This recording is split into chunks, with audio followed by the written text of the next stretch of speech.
സംഗീത സംവിധായകൻ SP വെങ്കടേഷ് അന്തരിച്ചു. ഹൃദയാഘാതത്തെ തുടർന്നാണ് അന്ത്യം. 70 വയസ്സായിരുന്നു. KB ശ്രീധരൻ വിവരങ്ങളുമായി ചേരുന്നു. ശ്രീധരൻ, മലയാള സിനിമാ സംഗീത രംഗത്തിന്, സംഗീത ലോകത്തിന് തന്നെ ഒരു വലിയ നഷ്ടം എപ്പോഴാണ് സംഭവിച്ചത്? ഭൗതികദേഹം ഇപ്പോൾ എവിടെയുണ്ട്? തുടർ കാര്യങ്ങളൊക്കെ എങ്ങനെയാണ്? മോത്തി, മലയാള സിനിമാ സംഗീത ശാഖയ്ക്ക് ഒരു തീരാനഷ്ടം തന്നെയാണ് SP വെങ്കടേഷിൻ്റെ വിയോഗത്തിലൂടെ ഉണ്ടായിരിക്കുന്നത്. ഇന്ന് വീട്ടിൽ വെച്ചാണ് അദ്ദേഹത്തിന് ഹൃദയാഘാതം ആകുന്നത്. ഈ മറ്റ് സിനിമകളുടെ പണിപ്പുരയിലൊക്കെ ആയിരുന്നു അദ്ദേഹം, മറ്റ് ഇതര ഭാഷാ സിനിമകളുടെ പണിപ്പുരയിലായിരുന്നു അദ്ദേഹം എന്നാണ് മനസ്സിലാക്കുന്നത്. അതിനിടെയാണ് അദ്ദേഹത്തിന് ഹൃദയാഘാതം ഉണ്ടാകുന്നതും ഉടൻ തന്നെ ആശുപത്രിയിലേക്ക് എത്തിച്ചെങ്കിലും ജീവൻ രക്ഷിക്കാനായില്ല. ഏതായാലും മറ്റ് നടപടികൾ, സംസ്കാര ചടങ്ങുകൾ ഉൾപ്പെടെയുള്ള കാര്യങ്ങളെ സംബന്ധിച്ച് കുടുംബാംഗങ്ങൾ അല്പസമയത്തിനകം തന്നെ വിവരം അറിയിക്കുമെന്നാണ് മനസ്സിലാക്കുന്നത്.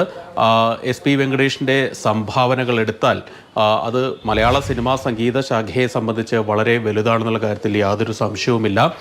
നിരവധി ഹിറ്റ് ചിത്രങ്ങളിലെ ഹിറ്റ് പാട്ടുകൾ, ചില ചിത്രങ്ങളിൽ എല്ലാ പാട്ടുകളും ഹിറ്റാക്കിയ, തൊട്ടതെല്ലാം പൊന്നാക്കിയ ഒരു സംഗീത സംവിധായകൻ എന്ന നിലയിൽ തന്നെയാണ് SP വെങ്കടേഷ് നമ്മൾ അദ്ദേഹത്തെ കാണുന്നത്. അദ്ദേഹത്തിൻ്റെ സംഭാവനകൾ വളരെ വലുതാണെന്നുള്ള കാര്യത്തിൽ യാതൊരു സംശയവുമില്ല. നമ്മൾ എന്നും മൂളി നടക്കുന്ന പല പാട്ടുകൾ എടുത്താൽ തന്നെ ഇപ്പോൾ കിലുക്കം, മിന്നാരം, ഹിറ്റ്ലർ, അതുപോലെ തന്നെ ധ്രുവം, കൗരവർ, പൈതൃകം, അങ്ങനെ പറഞ്ഞു തുടങ്ങിയാൽ എണ്ണിയാൽ തീരാത്തത്ര ഹിറ്റ് ഗാനങ്ങൾ ഒരുക്കിയ ഒരു ബഹുമുഖ പ്രതിഭ എന്ന് തന്നെ അദ്ദേഹത്തെ വിശേഷിപ്പിക്കേണ്ടി വരും. പശ്ചാത്തല സംഗീതം, അതുപോലെ തന്നെ സിനിമാ സംഗീതം ഉൾപ്പെടെ എല്ലാ മേഖലകളും, സംഗീത മേഖലകളിലെല്ലാം തന്നെ അദ്ദേഹം ഒരു ഗിറ്റാറിസ്റ്റൊക്കെ ആയിട്ടാണ് തുടങ്ങിയത്.